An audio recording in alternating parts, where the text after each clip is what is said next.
Ladies and gentlemen, the day we have all been waiting for has officially arrived, the launch of Lerato. Welcome, my name is Bulela Podisa. I'm a radio presenter at the University of Johannesburg.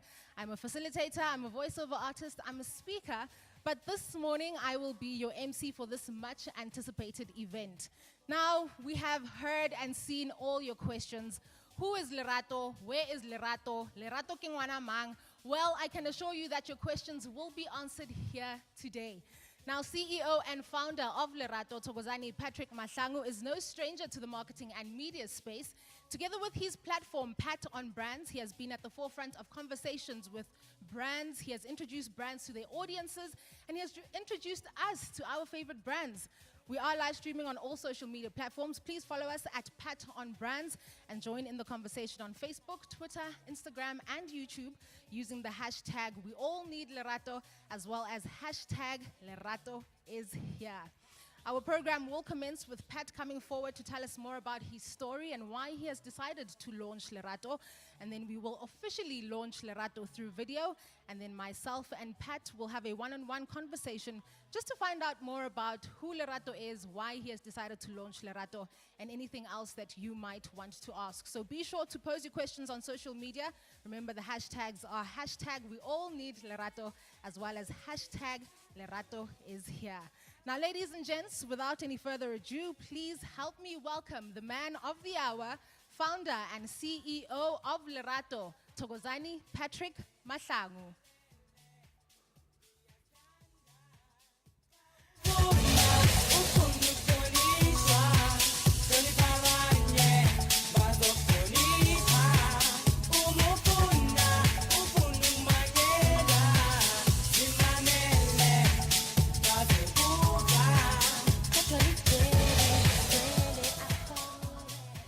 Good morning, South Africa. Good morning, world. What a day, what a day. You've been seeing the social media posts, the countdown, Facebook, Instagram, YouTube, saying Lerato is coming, and Lerato has finally arrived. But the story of Lerato does not start today.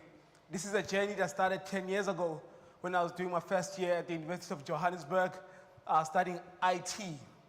Because I was from a poor family, my parents and my uncle at that time couldn't afford to buy me fresh clothes, fresh laptops as an IT student, just so that I can also be like other kids at varsity. So I decided to find myself a job. I looked on the internet using the university's computer labs, and I stumbled upon a company called Innovate, Field Marketing, and applied to be one of their promoters. And luckily, I did get that job. Then, what happened afterwards is that during that interview, I was exposed to this thing called marketing and promotions and speaking to customers and convincing them to sell, to buy your product. Long story short, my first promotion at Eastgate Mall, we're promoting LG. And I remember the brand manager of LG and the regional manager came to visit us just to check up on us to see if we're doing okay. And they were really bubbly people, very vibey. And I asked them, what is that they do exactly? And they told me about brand management and marketing, and that really sparked my interest. From that day onwards, I said to myself, actually, this is what I want to do. What happened is that now I was stuck with IT, and I didn't know pretty much how I'll end up in marketing. But a decision, after a couple of consultations and with my mentor, Bilal, who's still the owner of Innovate, first and foremost, I just want to give him a shout out, because if it wasn't for him and believing in me, I don't think I would be here. We would be here right now launching Lerato. A big shout out to Bilal Esop, CEO and founder of Innovate. So he said, look, maybe you should change your course to marketing. But now remember, I'm on NEFSAS, right? I only have 4 years to finish my degree. Otherwise, I'll lose my funding. Then I did my research and stumbled upon a course called information management. And what ended up happening is that I applied for it and I got accepted and got lots of credits because some of the modules between information management and IT management were quite similar. Then I added marketing as a major. I did that. Then I graduated in 2014 for my first degree and immediately enrolled for an honors degree. And that's when now the fire and the passion really grew for marketing. I started watching programs like Mags on Media, which then inspired me to start what is now known as Pat on Brands. So throughout my varsity life, really, I think there's three things that stood out about Pat as a young man or as a young black man. One, I think I learned a lot about leadership. You know, I demonstrated leadership. I've led, actually, the brand Pat Mahlangu became strong when I decided to run for SRC as an independent candidate at the University of Johannesburg's APK campus, a campus with over 25,000 students. You know, there I was taking a stand and say, I am running to be in the SRC. You know, I think that was really a bold move. And for me, now that in retrospect, it really shows that I really challenged the status quo because other people tend to hide behind political parties. I mean, other students were part of SASCO, were part of ANC Youth League. Here I was, not known. Actually, I wasn't even an off-campus student. I wasn't even that popular on campus, and I took a stand to run for SRC. Leadership, then I ended up being the chairperson of what is now known as Thomas Sankara. I was the first chairperson of Thomas Sankara, formerly known as a student town. Another one was entrepreneurship. You know, if you have nothing, the only option you have is to hustle. So I learned to hustle at an early age. I mean, me finding my first job in my first year, at some point I had about 3 jobs. I worked as a student assistant, I was doing promotions on the weekend, I was a lab assistant at the Department of Zoology at UJ by night. So I was working throughout and I was really grafting. And so that's entrepreneurship and that's leadership, and lastly, that's academic.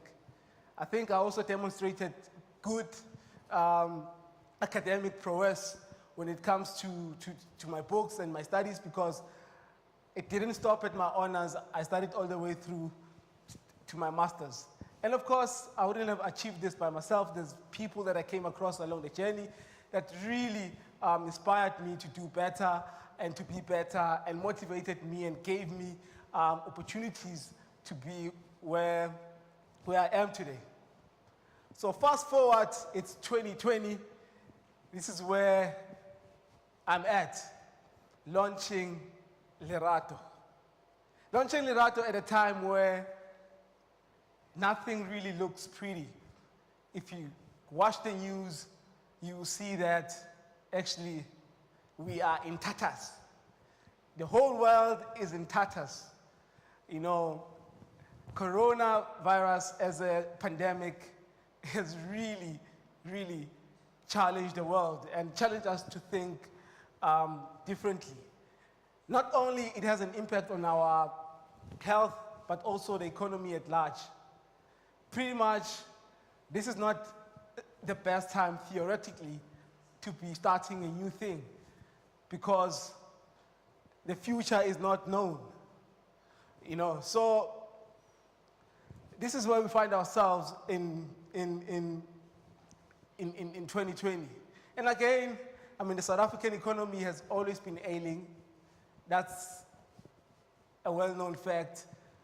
Unemployment is at its all-time peak. Marketing budgets are shrinking. So the picture is not pretty. But here I am, taking a stand and say, look, the world in a time of a calamity, there is an opportunity, but most importantly, the world needs Lerato. Ladies and gentlemen, allow me to introduce you to Lerato.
and liftoff.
3, 2, 1, 0, and liftoff.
3, 2, 1, 0, and liftoff.